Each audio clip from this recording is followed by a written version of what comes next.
Hey, it's Andrew Downs. I'm proud to support Three Beards Media, and I would love to work with you. If you need merchandise for your company, organization, band, softball team, whatever, I can help. From name brand apparel to promotional items, large orders or small, online stores, and more, I can help your brand stand out. AKC Marketing is local, based in Johnston, and we are an employee-owned business, so our costs are low and our turnaround times are fast. But most importantly, we give you personal service to make sure you get exactly what you're looking for. Email me at andrew@akcmarketing.com or find me on social media, and let's make some cool stuff together. Now sit back and enjoy this Three Beards Media podcast.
Hey, what's up, everybody? Jim, Ben, and Sam here with you live from the Andrew Downs AKC Marketing Studio, sponsored by Revelton Distilling Company and Green Beret Realty. Guys, how's it going? Great. Good to be back. Absolutely. Great to see you guys. It's been a long time. Mm-hmm. Been a hot minute since we've been on. Yeah, it gets tough between games to get this stuff out here. I mean, podcasting is a lot of work. Yeah, definitely. It is, and props to you, Ben, for kind of taking over putting the outline together and content. So you're a content creator. I don't care what anybody says about you. I guess so, but you provide a lot of the content tonight, Sam. That's just a little bit of a snippet of what might happen tonight. So happy to do it. It's going to be good. We've got some good film coverage. It's going to be a really good night. Grateful for you guys. Yeah. Awesome. So last episode, a little bit ago, recapped the first month of the season, talked about the flop rule, and it's continuing to come up. Seems like every single game we have somebody asking about it, situations that maybe it could be, couldn't be, but we know where we stand on the rule, and I think we kind of portrayed that to people that we come in contact with. So also had our good friend Casey Pelzer on and his awesome Christmas sweater. Yes, it was. I should have uploaded a picture he sent me recently where he looked super happy. Oh, yeah, that was good. We'll get him next time, though. Yep. Shout out to Casey. Hope you're doing good, everybody. Absolutely. Yep. Anything else on the recap of prior episode, guys? I don't think so. I think we're going to talk a little bit of flop tonight. Not a lot. We've spent a lot of time on it, but I do have a video of a play that happened several times in a game we had recently, and we'll talk a little bit about it. But yeah, I think that's good, and cool. Hope you all had a good Christmas and New Year's, including our listeners out there. So, yep, definitely. Jim, how many Christmases did you end up having? I think it was 4. 4 times 3? 12? No. No way. Yeah, it was 4. On the 12th, Kruger Christmas. Such a jerk. Hey, we got a good show for you guys tonight. We we have a guest, and we're looking forward to bringing him on and seeing how much he can make fun of all three of us. So he'll do a good job of that. Yeah, he might take some pressure off of me. So Ben, you want to introduce our guest? Yeah. So a few years ago, in a playoff game, a lot of times we'll get maybe a first or a second round game with a younger or newer official to kind of help, mentor them in a game and just kind of give them a good experience. And so we were fortunate enough to work with Brent Behrens. And I think he's been reffing a few years yet, but we've used him as kind of our super sub this year when either Jim or Casey can't be with us. And so I'll kind of let him explain his career and where he's been at, but we're happy to have Brent on tonight. And Brent, welcome to the show. Thanks, guys. It's certainly an honor to be a part of a Iowa Podcast Award nominated show. I've never been on a podcast that was nominated for an award before. So, have you ever been on a podcast before? No. Thanks for the recognition then. But yeah, no, that Ben, yeah, I was thinking about that. Yeah, it was a number of years ago. I think it was you and Tim Osterhaus, and we had the first couple rounds together, and yeah, I mean, I think that was my second or third year getting some postseason action, and so it was a good opportunity to learn a lot and everything, and I certainly did learn a lot from Tim. So that was so predictable. I knew that was coming, Brent. Well, if most of our listeners out there know us pretty well, I think as you can see already, Brent's a pretty good fit with us, and it's always fun to have him on the crew at night. So we appreciate you joining us. Brent, tell us, how many years you've been reffing, your past kind of crew and things like that, just to kind of give everybody a sense of how you got here, I guess. Yeah, so I've been reffing for about 8-9 years. Really kind of. I needed something to do. First off, my wife, she coaches track and cross country in high school. She's a teacher herself, and I get antsy. I need something to do. So I was kind of thinking about it, and I heard on the radio that there's needing officials, and I've always thought about that in the back of my mind. So I was like, why not just kind of jump in and do that? It was a great fit. I'm so glad I've been doing it, and it turned out to be a great choice there. So now my wife's got the fall and spring, and I have the winter. And so with us now having 4 kids, it seems like I get revenge on her for leaving me during the fall, but then she comes right back and goes to track. So then I got to handle all of them there. So but, nice. That's good. So what you want to give a shout out? I mean, like Chris Mars, and I know he's a listener, tries to be. You want to tell us about your last crew and stuff? Yeah, so for like last, I would say about the last 3.5 years, pretty solid there. We had a crew, or maybe 4, with Chris Marzen and Paul Weiss. I actually went to college with Paul, but didn't know that he officiated, and then I actually officiated my first varsity game was with Chris, and he messaged me after that, and we were up at Roland Story, and emailed me and said, hey, I like the way that you're calling plays, and would love to do more games with you, and I think that we'd be a good fit there. So that gave me a little ego boost being in year 1 and first varsity game. Like, all right, I got this down apparently. So I just never told him how long I've been officiating. I was like, absolutely, let's do this. Let's get some varsity games. And then we tagged Paul on there eventually, and a lot of fun few years. And now Chris left us both. He moved down to North Carolina. So I didn't think that were that hard to deal with, but apparently we were. So I agree with him. Appreciate that, Jim. I mean, he could have just moved like one state away, but he went clear to North Carolina. I mean, he's like, I'm getting the hell out of here. He likes extremes. Yes. So I see you have a Cyclone shirt on. Did you go to Iowa State, Brent? I did go to Iowa State. Yes. I'm glad we're going here. Did you play some kind of major role in athletic events? No, more like a sideshow. Well, I mean, whatever you want to call it, but a sideshow spelled CYDE. Yeah, there you go.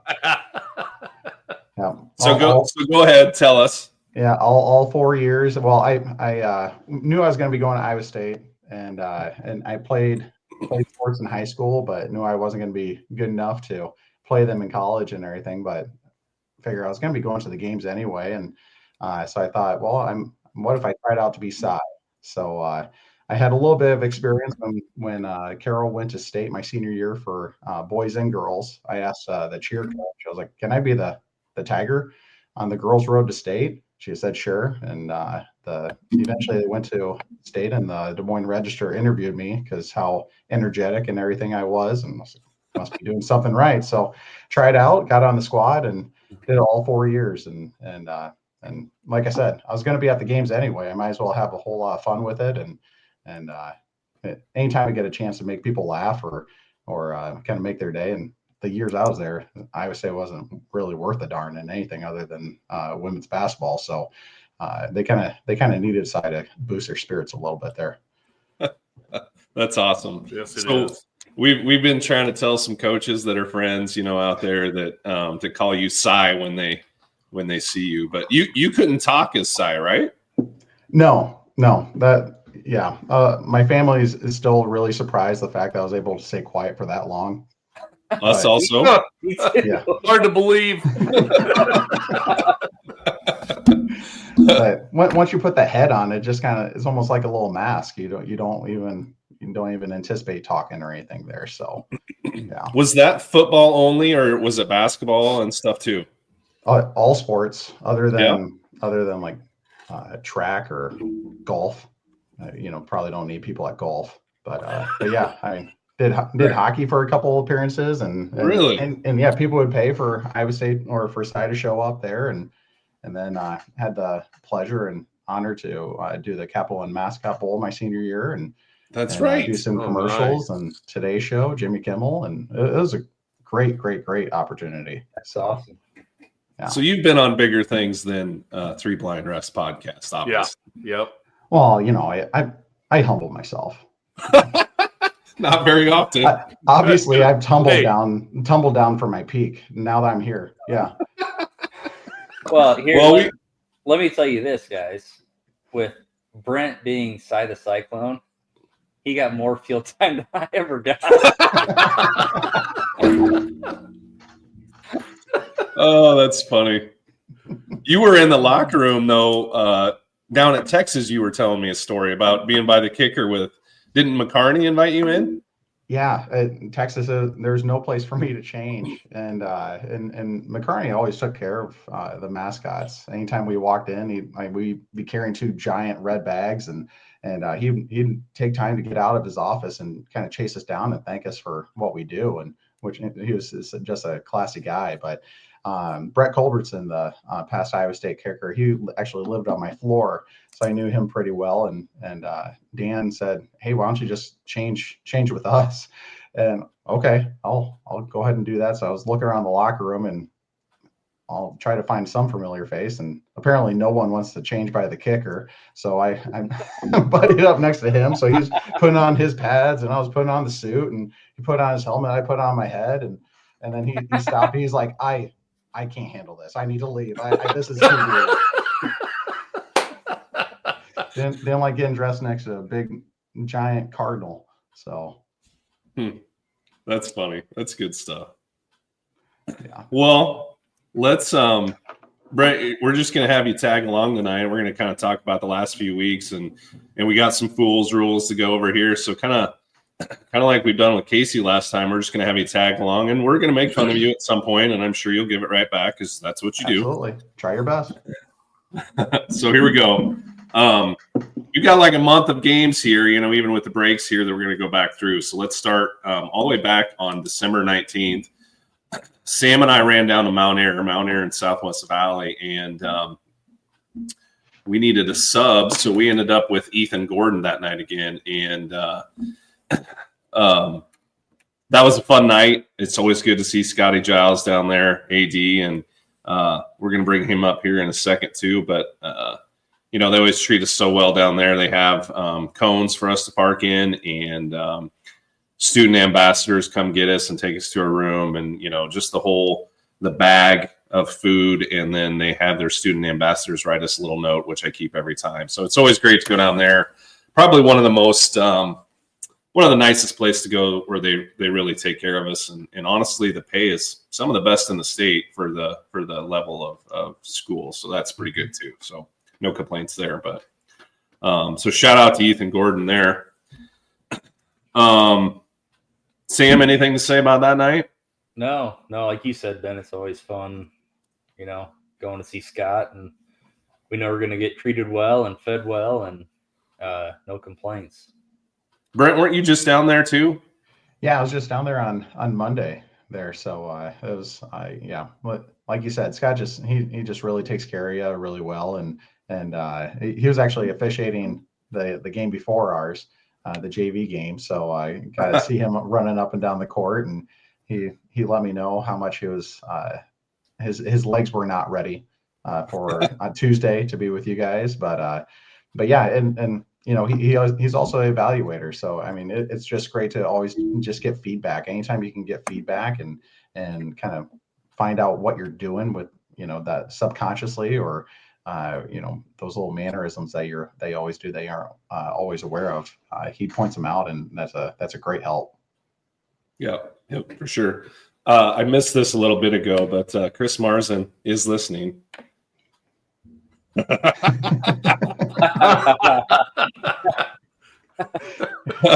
I think their quality just went down with him moving down there, though.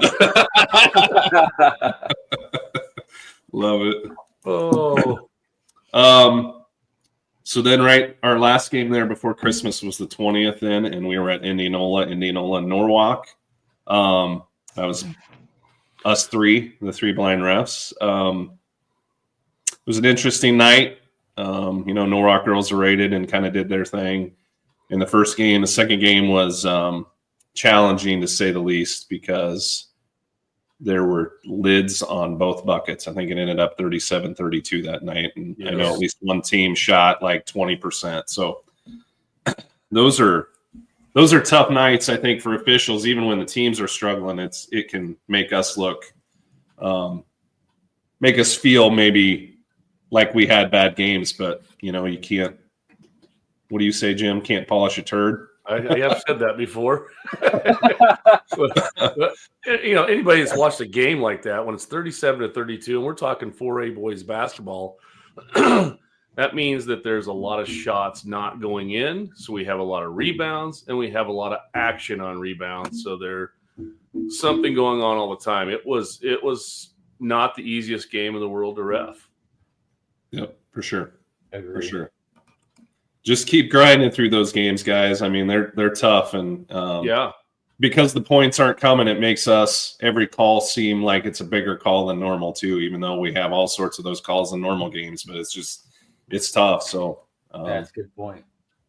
So that was kind of the end of our games for 2024. On the 31st, we did do some scrimmages over at Norwalk again for their girls, and that was a long morning.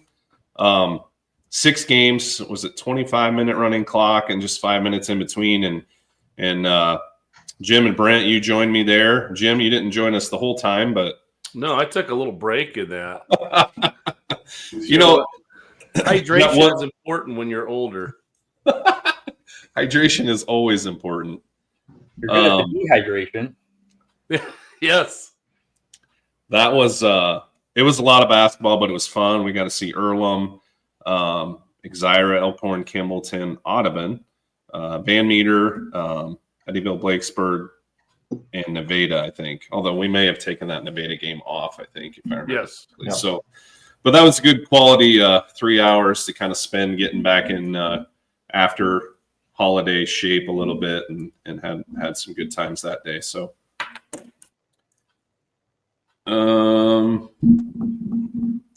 So then we're into 2025. First game out of the break was the 3rd at Carroll and Bondurant Farrar, and that was me and Sam and Casey, friend of the show, Casey Pelzer. And we always talk about, like, how there's something every night that you've never seen. I've been doing this 20 years, and there's always something new. Or felt. Yeah, we had it. We had it that night. So how do we set this up? You know what? Let's just play a video, Sam. But, yeah. I think that's the best way. Okay. So here we go. Down the court here, so get it to Malinsky. Tipped away. Looks like Down goes ball Anchor. here is the closest referee was Listen to the announcers. there by Miller. So I don't know. What would you say? I think it was going Bondurant's way there. I guess I don't know who got the last hand on it, but I think we'll have to see as we'll kind of step away so they can check on the referee here. So A round of applause for Sam. 2:13 left in this first quarter as we step away. Just an accidental tip by Bondurant here coming off of a Carroll guy. And that ref happened to be in the wrong place at the wrong moment. Looks like he's going to be all good. He was more worried about who's going to get the ball, who it went out of bounds on, than he was a referee down. Not sure who tipped it last, but referees I don't know down either. before. I don't know. So They could have called it themselves. I don't know if you guys can hear that. I want to play the very beginning again too. So Sam would have the whistle there, right? And I'm standing at lead, and it's like it feels like an eternity later. I'm like, we don't have a whistle yet. I better stop this. So Down the court here, so get it to Malinsky. Tipped away. Looks like no call here as the referee. That's a crew-saving call right there. Stop play. Stop play. Did you have your whistle out of your mouth? Because it looked like you picked it up and put it in. maybe I think Yeah. I was like You're in probably like- awe. I'm like, what just happened? I wish I would have had my whistle out of my mouth. I'll bet you do. All right, so I've got a close-up slow-mo of this, and then Sam, you can kind of explain what happened. So here we go. Look, all you really need to know is that Progressive can save you money without sacrificing quality. You follow? Look at the lady. Look at the lady in like the third. In like the This third. flop. In like the third row. She's in like the third or fourth row with white sleeves. She's like, Oh, she.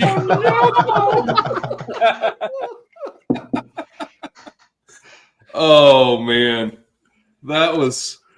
I've never been a part of something like that. So Sam, I'll let you take it from here. But essentially, we had Bondurant tips the ball, trying to go the other way, and honestly, great maneuvering to get out of the way of the ball.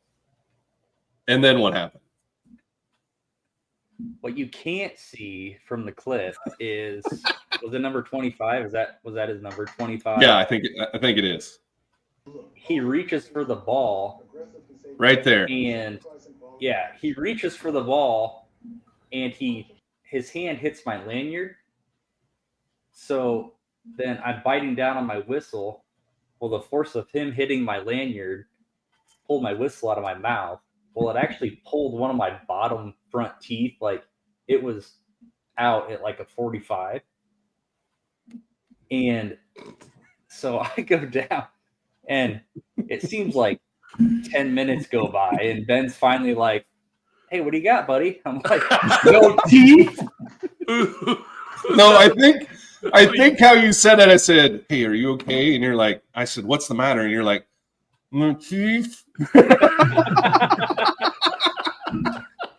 I literally thought I got one, if not more, teeth ripped out of my head. Like I seriously thought I did. And I Yeah. thought at the time, like, I didn't even think anything about your teeth. I was thinking it looked like maybe you got hit in the head or your knee or ankle came out because the way you were laying on the floor. And I was like, oh my gosh, like, is he dead? I don't Like a reason more worthy to fall down like that? Yeah. Because when I looked at it, it looks like the guy's shoulder goes right into his chin. That's what I thought happened, but I grabbed onto the whistle. Yeah, look that up close and personal look. You have It looked like a some- non-contact injury, if anything else. Marsden's comment. Oh, that's fantastic, Marzen. That's not even the best part. Oh, yeah, tell them the rest. Yeah. So I leave, I go to the locker room. Ben and Casey two-man the rest of the half while I'm in the locker room. I'll circle back to that. Okay. So I go to the locker room, and there's an athletic trainer that walks me back there.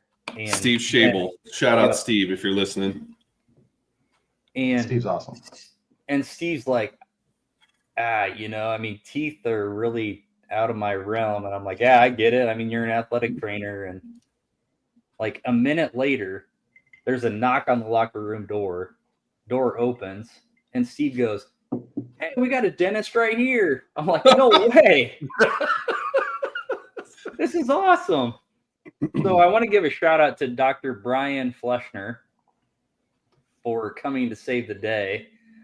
He came back to the locker room, took a look at my tooth, and he was like, oh yeah, it looks like, it's dislocated. And I was like, dislocated like you dislocate a bone? And he's like, yeah, essentially, it just seems to be popped back into place. I can do it here. It's not going to feel the best. And I was like, okay, well, let's go for it. So he put some gloves on and pushed on my tooth. I heard a couple cracks, and there it was. Ouch. Ouch, ouch. And I came back for the second half, kind of like the movie Gladiator. Not everybody would have finished, but I did. I did. Oh, man. Oh. So I didn't even know you could dislocate teeth. Like, I didn't know that either. I learned that. I did not know that. And on top of that, go ahead. Like my 11-year-old son Carson, he just got braces, and like my mind was going a million miles a minute. I was thinking, great, I'm gonna get braces with my 11-year-old son on my bottom teeth. We can have braces together. Well, I didn't know you could just pop it back into place. That's crazy. Oh, yeah. my. The other thing, like, people don't really probably understand this, but our lanyards are pull apart, essentially. Breakaway, yeah. Breakaway, yeah. So in the back, in theory, it should break away. But I wonder if because you were dodging that you just bit so hard that it may have even broke away, but it was still attached to your teeth, and that's why it kind of did that. Yeah, and I think the force was more towards the whistle than down here at the neck. Sure. Have you thought about now going without a lanyard and just the whistle? Brad Baker style? But I don't think I can. Sometimes I blow my whistle too hard and it flies out of my mouth. I mean, I know. There's no way I could do it. Yeah. The NBA, a lot of the NBA people do that, and even some NCAA officials. Yeah, I watched the Iowa State Kansas game tonight, and Kip Kissinger's still doing it. Yep. But it's hard. It's like anything. You've been trained so many years to do it that way that it's hard to change. I remember way back early in my career, like my lanyard broke in the middle of a quarter, and I had to hold it. And just like you're saying, my first whistle, I blew it out onto the floor, and it would be quite an adjustment. But you did switch to a smaller whistle, right? Yeah, I had to for the next game. That happened on a Friday. The next Tuesday, I had to use a mini because I had to blow out the side of my mouth. And the first the first sub I tried to call in, whistle in, it was like, oh. Come on in. Little tender. So to be clear, you missed a little bit over of a quarter, but your legs and eyes were just fine. But your teeth, it was only your teeth. So you missed that much time for your tooth. Have you ever blown a whistle without your teeth, Brent? I don't think I'm going to try. And now all of you guys out in podcast land know why Brent fits in very well with us. Yeah. He's an asshole too. He is a smart ass. I appreciate Drew Shipley's comment. Thank you, Drew. Yeah. All my sympathy is for your partners leaving them high and dry doing too much. Well, all right. So they were fine. So let's talk about that for a second. So when Jim started in 1900, that they used to use 2 men officiating, and honestly, my first, I think, year and a half. Yeah. Yep, like that one.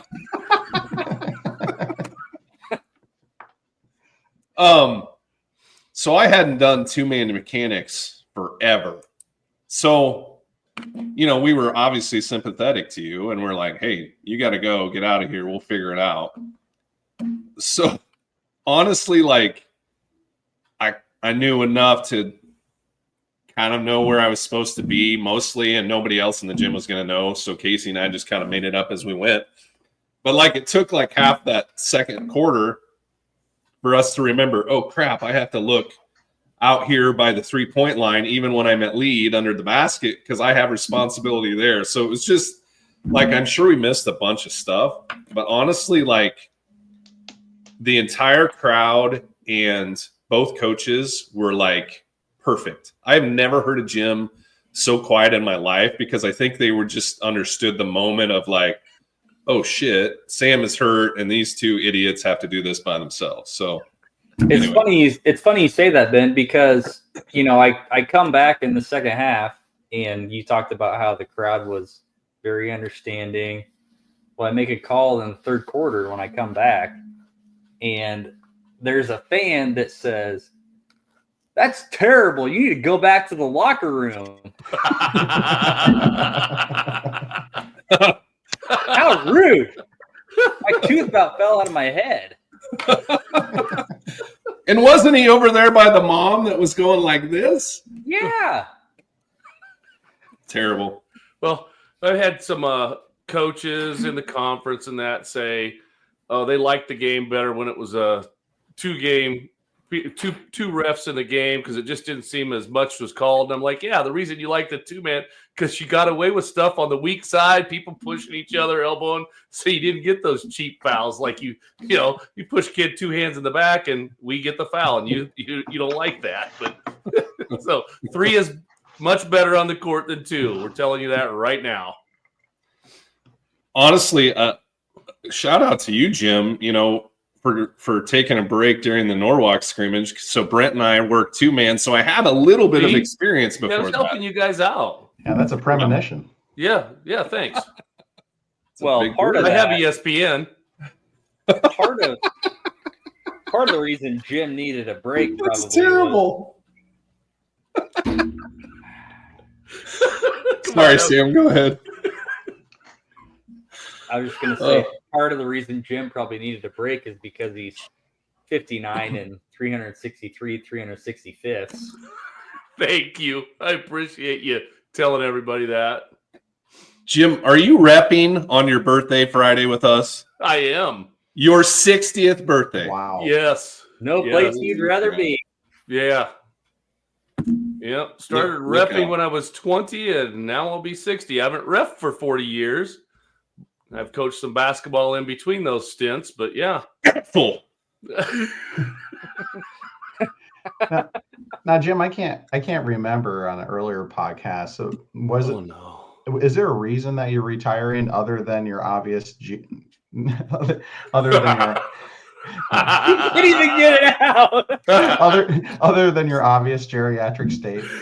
Is there any other reason? Well, the reasons that I am, the biggest reason is I have 7 grandkids, and they're getting to the ages where they're going to start playing doing some activities and so forth, and I don't want to miss any of that stuff. And it is the problem of sometimes getting in shape and getting ready at almost 60 is different than it was at almost 40 or even at almost 50.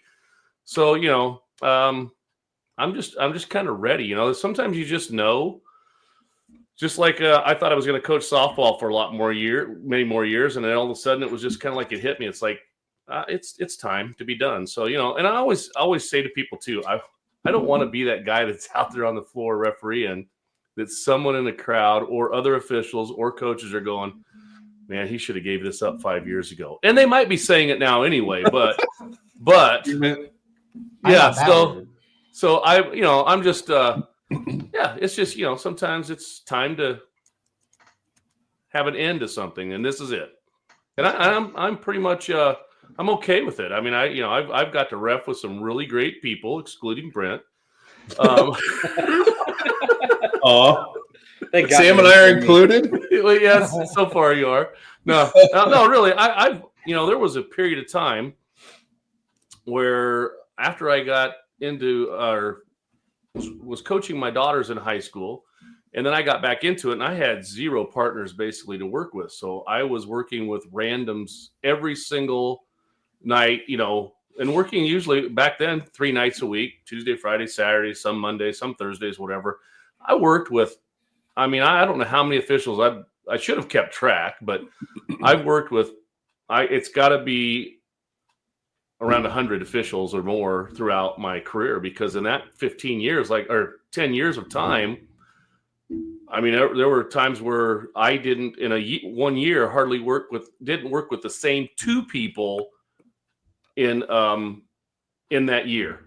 Might work with somebody at different places, but it was a different person with them. So, I had a lot of fun doing this, met a lot of people, made a lot of relationships, and I'm glad I did it. And now it's time for someone else. Hopefully get some younger kids to step up. Well, I hope you get to still be a part of this somehow, whether it's evaluating or, the podcast or whatnot. But thank you, Jim, for being a part of this with us. Yeah, I hope this is one thing that I've always, when Sam came up with the podcast idea, I thought, man, this is great. We can actually get some good content out there to younger officials, and we can have fun and and laugh at each other, and it's just a good way to get people and bring them into the game and understand it a little bit better. Mm-hmm. Yep, for sure. Right now there's 118 people watching us. How crazy is that? Wow.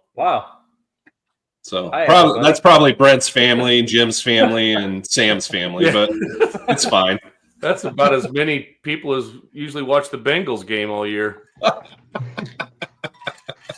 Wait, how are the Cowboys doing in the playoffs? They're who's coaching the Cowboys? They're undefeated in the playoffs. I heard the Cowboys. Hey, did you hear that the Cowboys were going to rest all their starters week 19? Yes. Or I think 20, yeah. I think they're gonna do it all the way to the Super Bowl. They're resting them. Yeah. Smart. All right, back to content. Okay. Let's move on. Anything else you want to say about the Carroll night? That was crazy. It was a blur to me, quite honestly. Wow. I didn't know after, there was talk about Dr. Fleschner taking me to a dentist's office and splinting it. I didn't know you splinted teeth. But yeah, I didn't know how our night was going to end, but it ended at Culver's, which was great. I had to get chicken strips instead of a burger because I couldn't bite down, but it is what it is, I got a lot of other teeth in my head I can use. So did you ask if they could blend it for you? Gross. Yeah. Yes, I did. It was like 5 minutes before it closed, so we weren't asking for anything. And they hated us. Oh yeah, definitely spitting our food that night. But oh my gosh, Deason's a Cowboys fan too, Jim. Ooh. Awesome. Yes. Goodness. All right, let's move on from that night. The 7th, we were at Gilbert against ADM, and that was Sam and Casey and I. Jim, you've been busy a lot lately at Melcher. We've had a ton of home games. We had the one right after Christmas break on that Friday the 3rd, and then we had a makeup game on the Monday, and then the 7th we had another home game. So yeah, we've had a lot of home games lately. Throw in a Christmas and we can't find Jim. I do want to play one video from the Gilbert ADM boys game.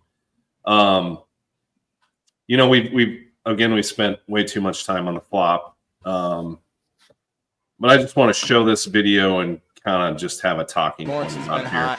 Yeah, he has. He's had a great game. Yep, looks like Ash kick tried it to out. take a charge. There's Fisher down in the Gets his own rejected, rebound. but yeah, Morrison's been hot. I'm gonna Yeah, watch he that has. again. He's had a great game. Yep, looks like So those are the type of plays that are difficult. Do we have a block charge? Do we have contact that's not illegal? Do we have a flop? And one of the coaches that night was looking for flops on that kind of play. I guess my opinion was there was contact there. I didn't feel like it was illegal, and I don't necessarily think it was a flop because there was contact. In my mind, a flop is coming when we're kind of acting without contact. I guess that would be my take on it a little bit. But thoughts on that? Well, I think that particular play, if you stop it, and call a flop, then, I mean, look how the play ended. Right. You take away an advantage, possibly. So either stop it and call the flop warning, take it out of bounds, or you let it play through, and they end up scoring on the possession. I mean, what do you want? Well, Yeah. if it's defensive though, you don't pull the whistle until the Right. change of possession or the ball goes in the basket. Right. So you're That's going to fair. continue that play anyway. You're going to have a delayed call there on that. Ash That's tried to it. take a charge. So then there's Fisher down in the Gets his own rejected. rebound. He's had a great game. Yep, looks like Yeah. So then why call it after? Well, I mean, either I don't know. We've talked about it so many times. Either let's just call a block on it if there was contact. But you look at that over and over, and was it illegal contact? I don't Was it think it incidental warranted anything. contact? No. I mean, the kid's moving backwards. There is a little bump. He goes on the floor. Maybe he was trying to get a foul, but I don't like. I mean, I don't mind the no call on that at all. Yeah, and I those don't- Go ahead.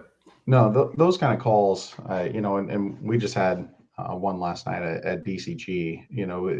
Like those types of situations, I would much rather talk to the player and tell them what I saw and try to coach them out of it, because I'm sure a lot of coaches would rather the officials do that than do the warning and then the technical and go that route. Just like when we talk to players and tell them, hey, if your screens are quite wide, narrow it up. Otherwise you're going to get a foul next time, and, I'd much rather do that than, stop the game, do that. And, I feel like, basketball at this level is it's a learning experience for the players. Sometimes they don't even realize that they're doing it. And sometimes they just need to also, if they're doing it on purpose, they need to know that we see it and we're not going to tolerate it. This is your one warning. So Yep. Yeah, I'll warning just be- before the warning, I guess. I'll just be 100% honest. Like, I'm not 100% confident on how to administer it or when to blow it dead. So I'm not 100% confident to even implement the flop warning, in my opinion. I mean, that's just me being 100% honest. Well, and I talking to some other officials in that they're come to Melcher and they're asking me about the flop situation and this and that, and I think, and I try to tell them, I said, well, because they act like almost the flop call now is a point of emphasis, and it's not a point of emphasis. It was a change in rule. So I think when they got that in there, too many people have it in their head that it's a point of emphasis. So we've got to call it. We got to clean that up or whatever it is. But it's not a point of emphasis. It is a rule change that, if we've got a definite flop, we can give the flop warning. Don't see. I think too many people are looking for it, coaches included, are looking for that flop to be called, and it really doesn't happen very often. Not near as often as everybody thinks it's happening. Can we give the rule change back? Yes, please. So just for everybody out there that may not know, the original rule was if you had a flop, it was a technical foul on the player. That was how it was written in the rule book. What this did was say, if you have a flop, now you have this tool to use a warning, a team warning. It doesn't go on the player. And the second team warning then becomes a technical foul. Well, again, it's not a new rule. It's an addition to the rule. And I think in the past, like, you know, kind of like we've talked about, I maybe seen a what I call a true flop where somebody's driving into the lane and the player falls down before the contact and it even happens. That to me is what a flop is in my mind. Right. And at that point, I think we've all kind of said in the past how we dealt with that was right there. We're talking to the player, hey, next time you do that, it's a technical foul, or we're calling a block. And we may probably have that conversation with the coach. Listen, coach, that's a complete flop. Next one's a technical foul. So everybody knows. And honestly, I think that was fine. Now I feel like we're putting too much emphasis on a play that, in my mind, just isn't a huge part of the high school game right now.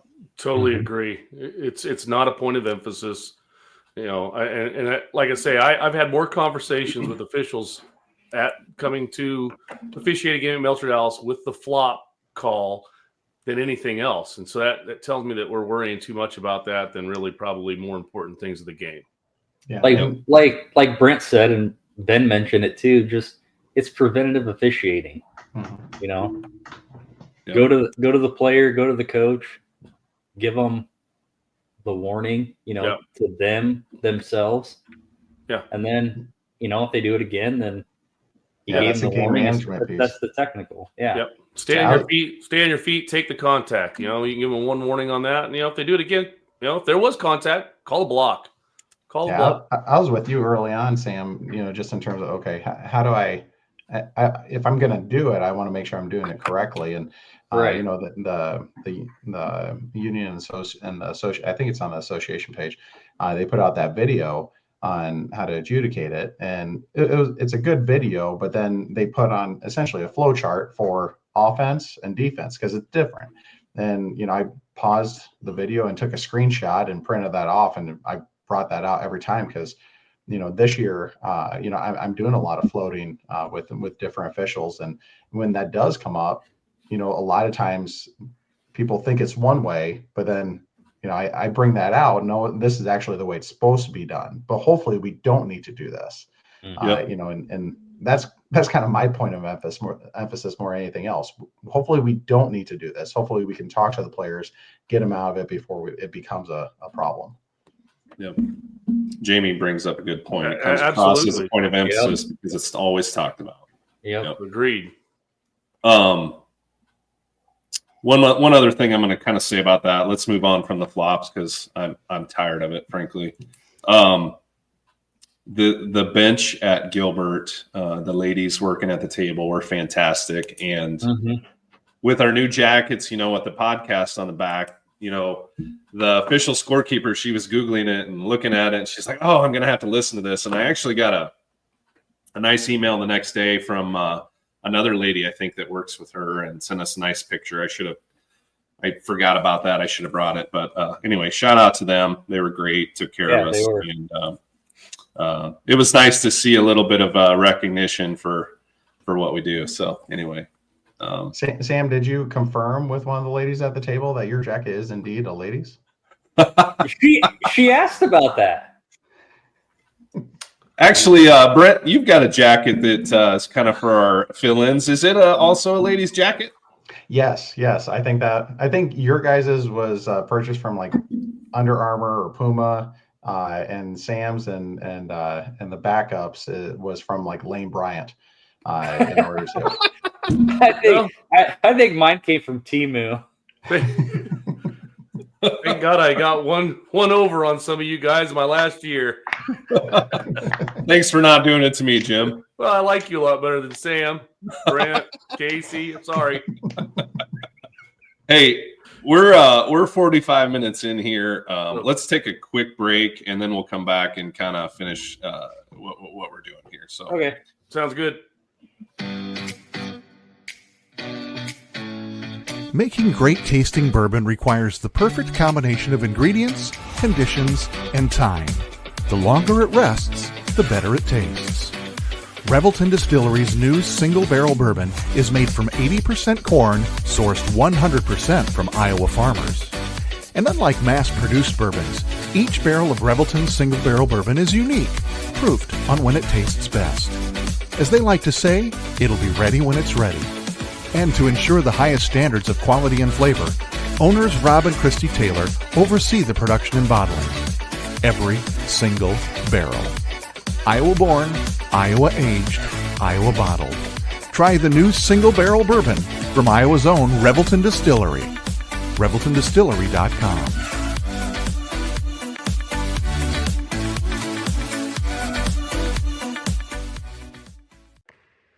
When energy meets precision, anything is possible.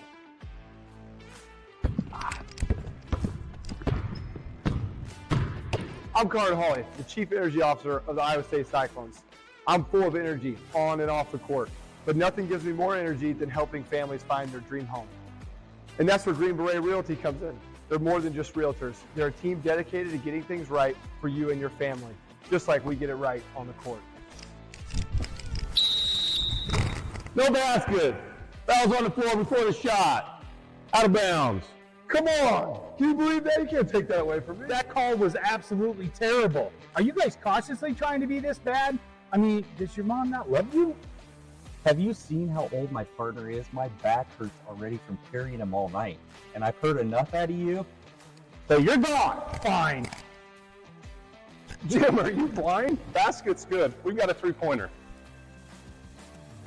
Sometimes it takes a team to get the call right. And when you're buying a home, you want a team that makes all the right calls. That is Green Beret Realty. And here's the best part. When you buy or sell a home through Dan at Green Beret Realty and mention this ad, he'll make a donation to the We Will Collective, helping student athletes like me thrive on and off the court.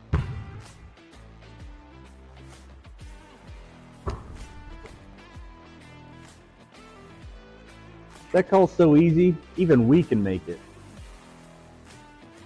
Green Beret Realty, because getting the call right means everything. Always makes me laugh. I can't. I'm glad you guys didn't spend any money on acting classes because you guys are naturals. Thank you, Brent. That means a lot. Yeah, appreciate it. Had we thought it through, maybe we could have had Cy there. Oh, that would have been awesome. Yeah. Anyway, our budget isn't really large here. No. Also, the Gilbert ladies did point out, as we're officiating with our logo on the back of our jackets, that we are supported by a distillery. It's fine. It's fine. We're not promoting them. We don't have it on our jacket. We do have it in our glass, however.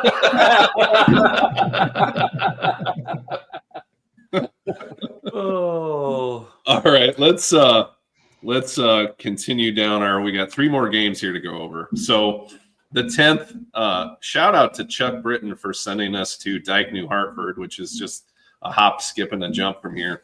Minnesota. But I joke because it was a great night. It was. The superintendent now is Justin Stockdale. And for a lot of you officials out there, you've probably heard that name. Justin was a longtime ref and was fantastic at it. And in fact, he's a 2020 Iowa Girls Coaches Association Hall of Famer. So knows what he's talking about. And obviously, Dyke New Hartford has had tremendous success the last few years in girls basketball. I think they won 4 in a row, and in volleyball, I think they won 3 of 4, if I'm not mistaken. I think they lost in the final in the other one. So I want to show a picture. I didn't take a picture of the floor, which is terrible of me, but I did find one from the feed here. But I want to show this gym. I got to be honest, guys. I think this is maybe one of my favorite gyms now that we've been there. I agree. Yeah. I wish we had a little bit wider, bigger picture, but you can kind of see the light floor and then the dark out of bounds and the dark lanes.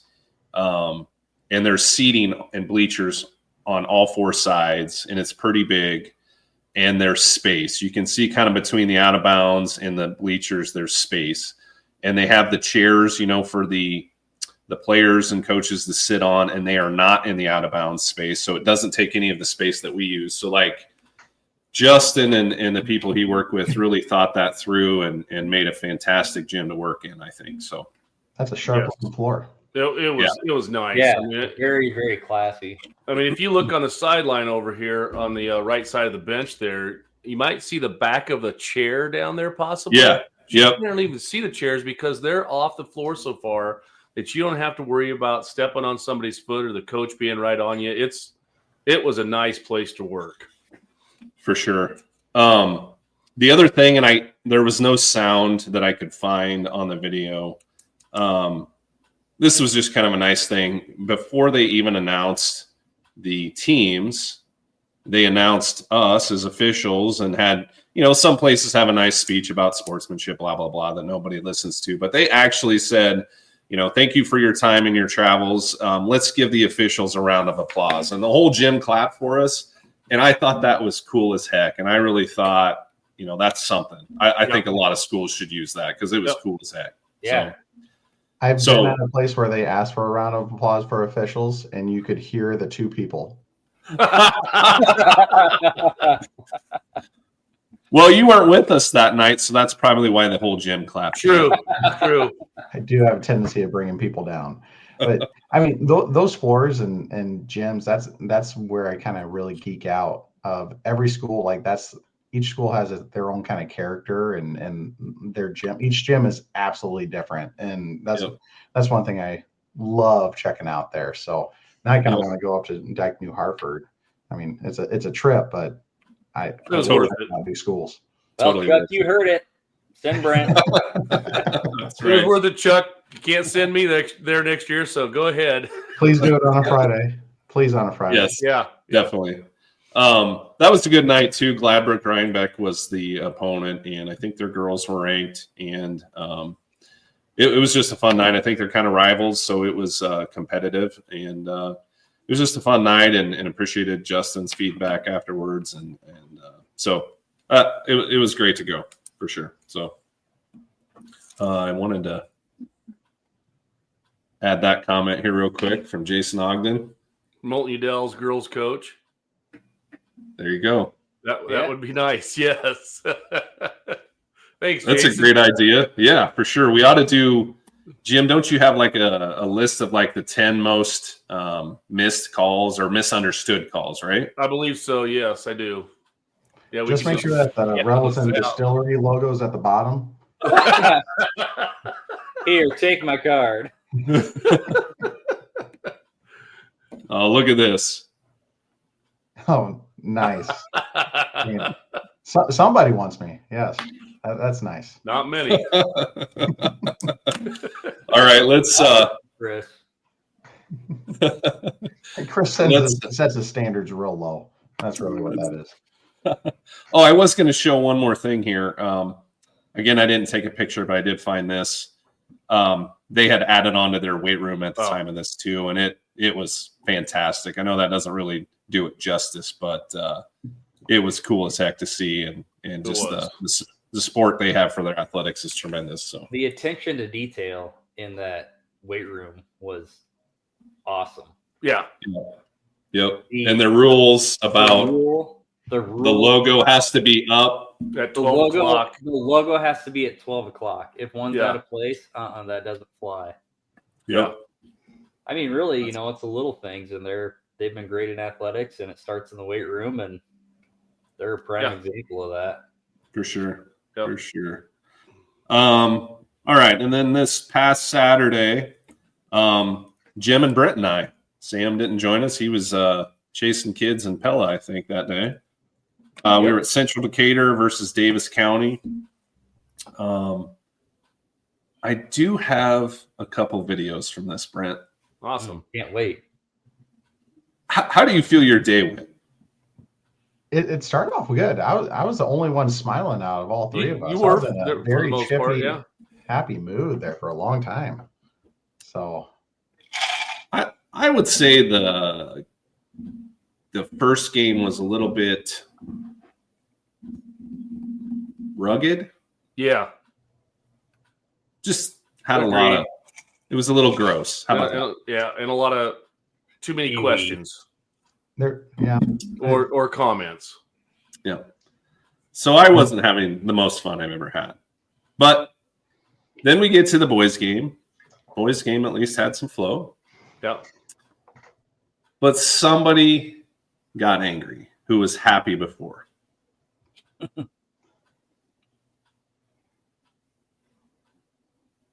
Man, punch that thing out there. Let's watch that again. Oh yeah, I wish we had that in slow mo. I know. I wish we had a close up.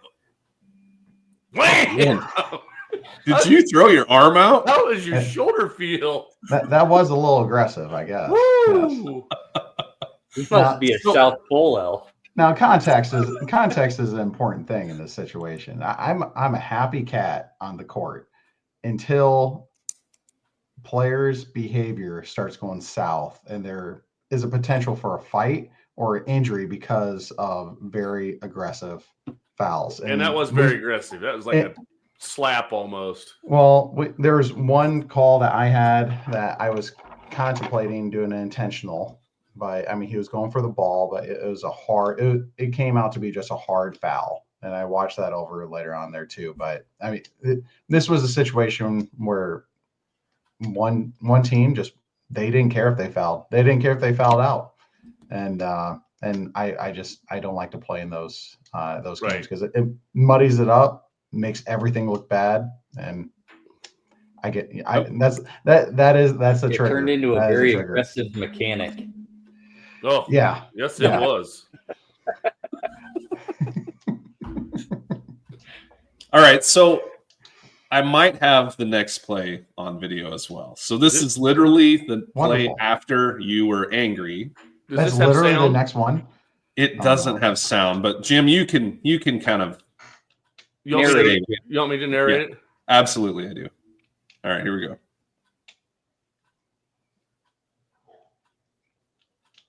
I got a foul!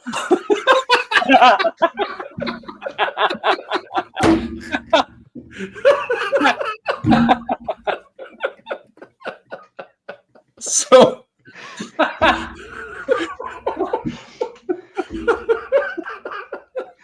we laughed about that in the locker room. My So- stomach hurt.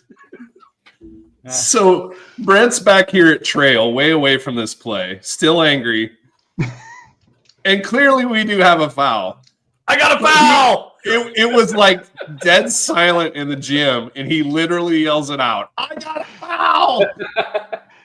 Now, and I lost my mind. I wish you could see my face. I wish you could see the next play or a couple plays after that.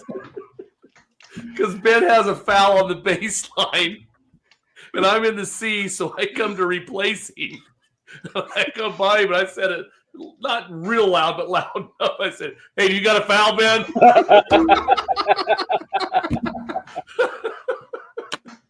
It was classic. I saw that guy go down, and I mean, I had the foul, and that's what caused it. And we have players on the ground, so naturally, all of us are looking there. I looked at both of you guys. Neither one of you guys were looking at me. I'm big on communication.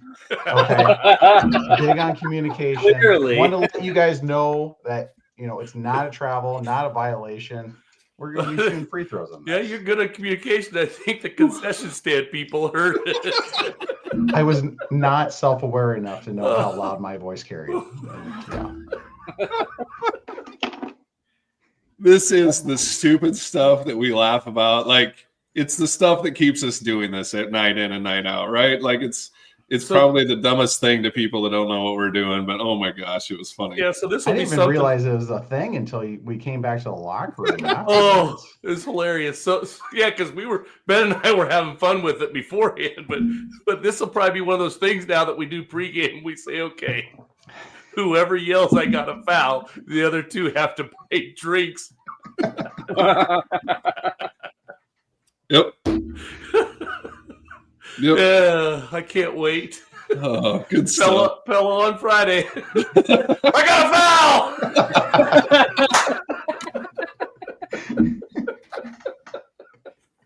Oh my gosh! You two are gonna buy. Hey, you know, in a game where I get angry, at least I'm still raising engagement. You know, Yeah, raising engagement for my absolutely, partners. man. It's what I do. It was awesome. We liked it. It was a hell of a strong foul call. You walked it in. I mean, after the player control foul, the offensive foul, and then that one, I can't believe you. Like, did you have to go to the Rotator cuff surgery? chiropractor? Yeah, I'm a candidate. Yep. Phew, man, that had to You're hurt. the one that goes to the chiropractor all the time. That was the joke, dummy.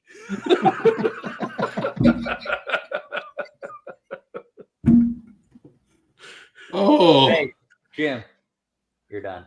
Hey, if you keep setting it up on You're a tee done. for me, You're I'm done. gonna knock it out of You're the done. park. You're done.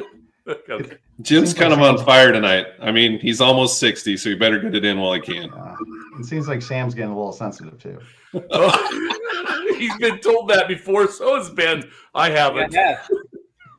There's still time, Jim.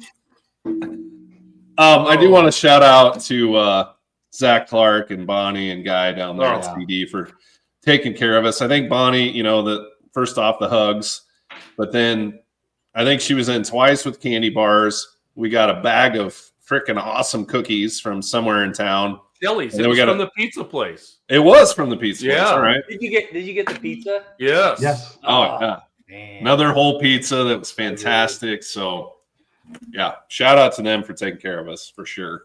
I saw Bonnie on the following Monday because I had Central Decatur back to back Saturday, Monday, and she waved at me. Well, first she told the Mount Air coaches I was Cy, and so she's spreading it. And she waved me down to give me a hug and everything. She's just a sweetheart. Yeah. You know, it was funny that day. I think that was your first Bonnie hug on Saturday, and you were kind of like, what do I do? What do I do? Yeah. I'm not a huge hugger, but yeah, I'll hug Bonnie. Yes. Nice. Good stuff. I'm just always afraid of do I go in, but then they cut me off with it, and then that's awkward. Do you have some problems? That's called the fear of rejection. Did you have some problems in high school with rejection or what? I've had problems. I've had problems at work. I've waved at somebody and I haven't seen him for a while, like a leader at work, and I put out my hand to shake their hand, but then I realized, wow, they're really far away. So I'm walking with my hand out, and you can't reholster that. You got to just keep it and hold strong. So then you got to run. You got to walk faster and shake it. That's a very similar walk to the one you had when you had a foul. Yeah, it was. And Chris Marzen with another comment. Did you have a foul on Monday's game too? Hardly blew my whistle. I was stuck on seat for so long. Oh. All right, last one. Last night, Sam and I were with Scott Giles. We brought him out of retirement. He's been retired for 2 years. And he worked with us at I-35 against Van Meter. And honestly, it was just great to have Scotty back on the floor with us, and love that guy to death. So had a good night. Yep. Did he get a hoop in? I don't know if he did. Ben did. I did. I had a big one. I celebrated because Scotty was there, and he would be proud of me for that. Awesome. So, awesome. Yep. So so that was nice to be close to home for a night, and so yeah, that is the longest recap ever, but it's been a fun month of. Oh, it's been a long time too since we've done this, so we have a lot of games for sure. Jim, real quick, why don't we do a quick Fool's Rules? They fooled me, Jerry. Remember, aren't we going to change that? Yes. We're going to change that next time to, I got a foul!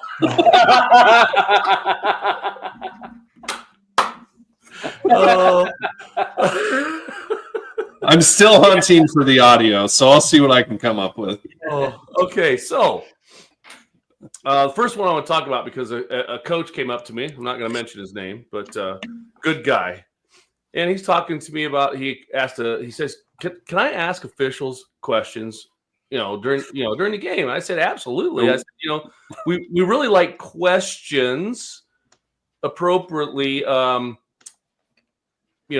asked to us, because comments are, when you're telling us that's a foul, or that's travel, you're not asking a question, and we can't really give you an answer on that. So he he wanted to first ask because they had a foul, and he was sure it was on a different player of his than who they called it on. And he didn't know that he could go and talk to him. I said, yeah, just go and ask the person who called the foul, is there any possibility that you could talk to your partners and see if that foul was on 15 instead of 2?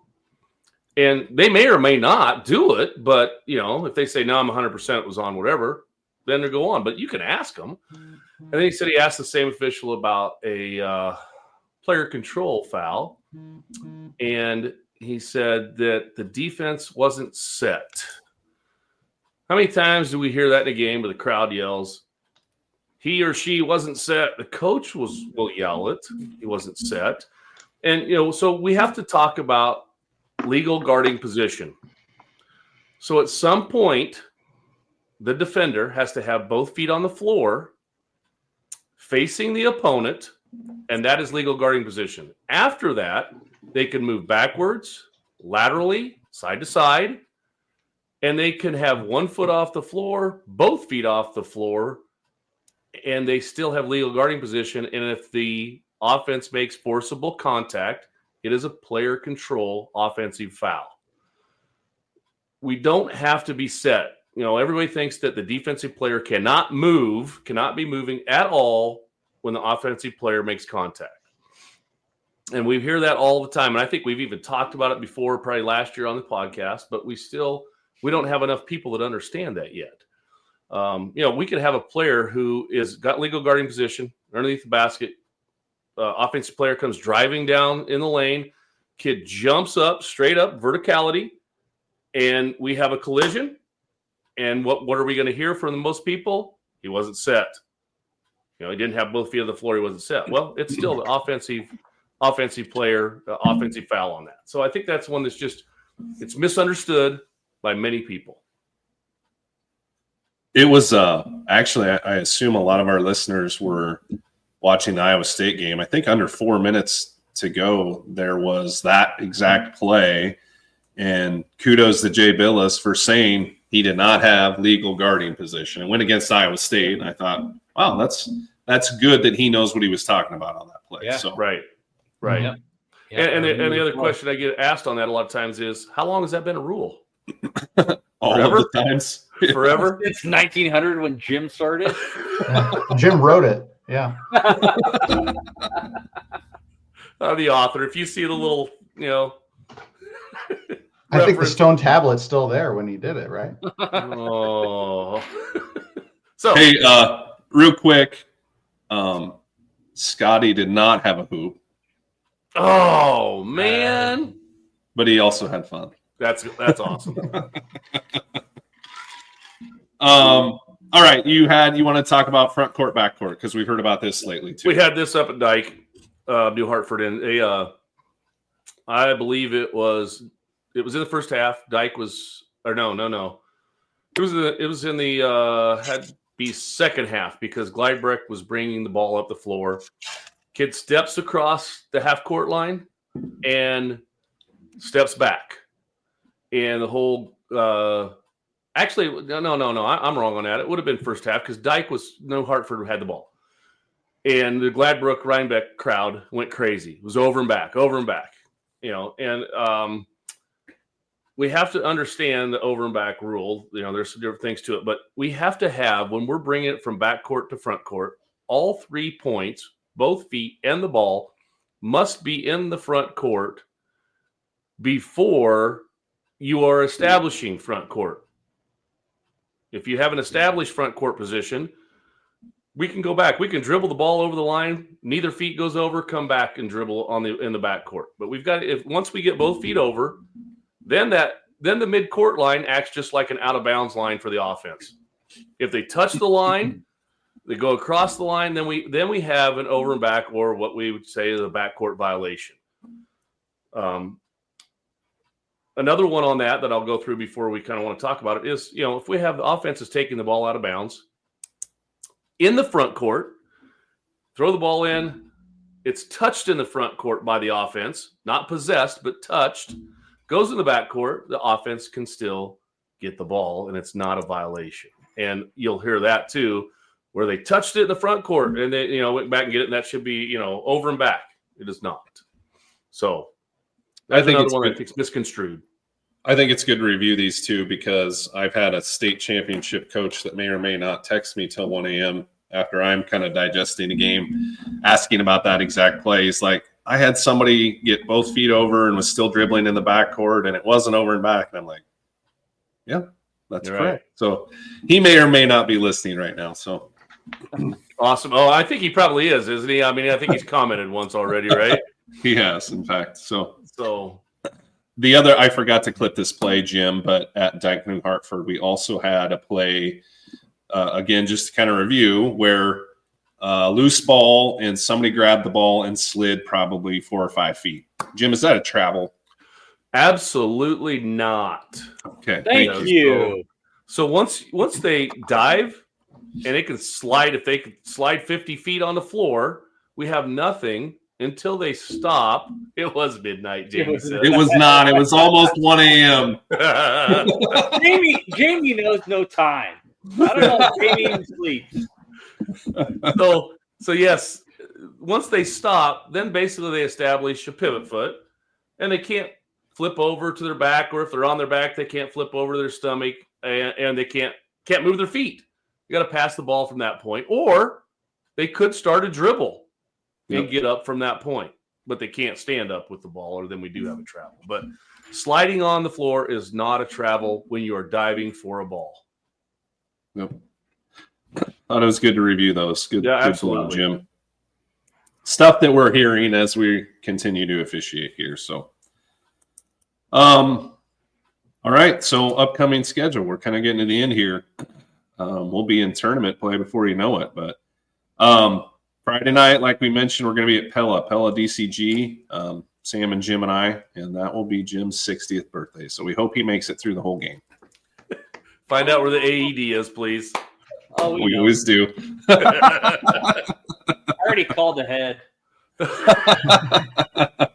gonna have a portable one on the bench for me. I hope they give you like a Dutch letter with a bunch of candles in it. That'd be great. That's a good idea. I'll call the tomorrow. Oh. Next week is kind of going to be a grinder, guys. We just have 2 games this week, so that's nice. Monday, Norwalk Carlisle girls. That'll be a rated matchup. That'll be a grinder for sure. So looking forward to that. Sam and Jim and I. Tuesday, Roland Story, Nevada. That's Sam and I, and Jim. Well, any listeners out there, we need a substitute for Jim if at all possible. Brent, I'm assuming you have a game. I do. Yeah, this is. I really didn't look at my schedule very well. It's our senior night at Melcher Dallas, and please apply in the comments. And yes, and I really need to be at that game to for senior night. I'm kind of the one who runs that. So yeah, if you don't have a game that night, please let us know. Which brings us to our next point about making sure that we have reliable partners that maintain their calendar and know when they're available and when they're not available. I wasn't thinking because Missy controls my calendar. Yeah. I wasn't thinking the 21st would be the last girl-boy game at home. We do have a boys game later on. Then we have the conference tournament. So I just was like, oh gosh, this is our last home game with girls and boys together. You are the AD who puts the schedule. I know, but so Mountain Jamie. I was right. I remember specifically. So Friday that week, we're going to Iowa Falls. Iowa Falls Alden against Algona. Jim, thanks for joining us. And then Saturday the 25th will be it's going to be at Audubon. It's Exira, Elkhorn, Kimmelton, Audubon versus Van Meter, girls only at Audubon. And I believe that's Jim and Casey and I. Well, boy, that Friday and Saturday would be 2 short trips for me. Yeah, you just want to spend the night? I probably am going to have to. Excellent. The following week, Tuesday, Norwalk versus Pella Christian. Sam and Jim again. And then hopefully the 29th, we'll be back with a podcast if we've made it through that kind of string of games. So anyway, any closing thoughts? Brent, appreciate you being on with us tonight. Thanks for having me. It's been a lot of fun. An honor. Thank you, Cy, for joining us. Yes, absolutely, Brent. We, like I said, Brent does, even though we're going to give him all kinds of crap, Brent fits in very well with our crew. And so I think it would only be fitting for Brent to send us off with the Iowa State fight song. On that note, I'm going to end the stream now. All right, guys. Thanks for listening, and we'll see you next time. Brent, just hang out. Yep.